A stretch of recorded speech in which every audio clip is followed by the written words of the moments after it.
Tanzania is a developing... Er det en joke? Jeg bliver ved at lave fejl, og så kommer Jamen, du... det er ligegyldigt. Er du klar over, hvor mange fejl Jamen, så jeg har i min? gå ud, så laver jeg den nu.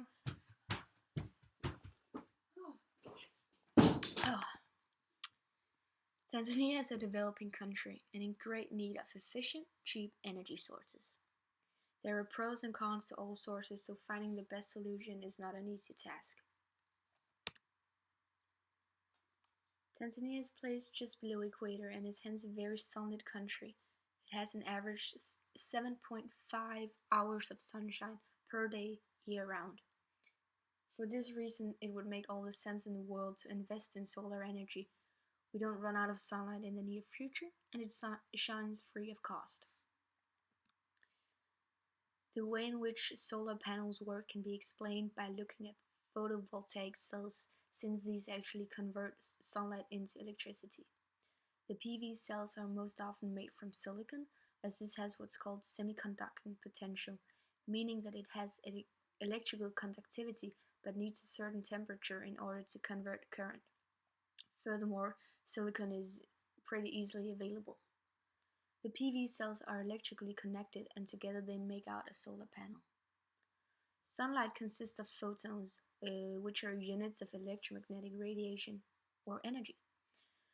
When the photons from the sun hit the silicon wafer, they put electrons into movement and make them move across an electrical field that's full of electrons, which is equal to electricity.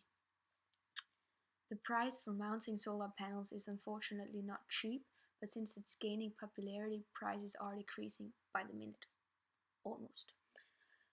In regards to exploiting the rays of the sun, I have another suggestion. Mirrors. With their extremely high albedo effect, they reflect almost all the sunlight that hits them. If we constructed an area of mirrors, we could use the reflected sunlight to heat up a liquid that could, for instance, be water. This water could start a turbine that could generate electricity. Besides being a country constantly feeling the warmth of the sun, Tanzania also has a coastline, and thus water comes into the picture in regards to energy sources. Basically, we exploit the kinetic energy that comes from the movement of water. For instance, when it runs down mountains. Kilimanjaro is the tallest mountain in Africa and is placed in Tanzania, so I suggest that we take advantage of this. Just like the sun, water is a renewable source.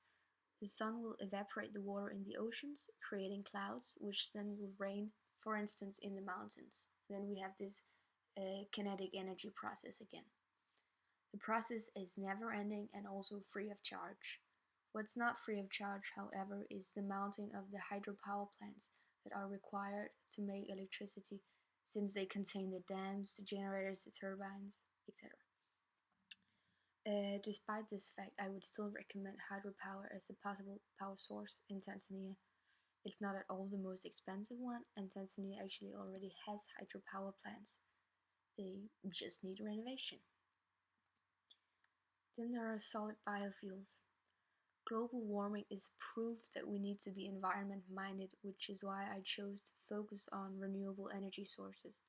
However, since Tanzania has so many waste products, solid biofuels would not be a bad solution because these solid biofuels use the waste products in order to create electricity.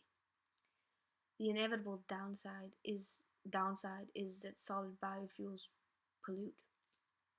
So, my suggestions are that Tanzania focuses a great deal on solar energy and hydropower and considers the possibility of solid biofuel.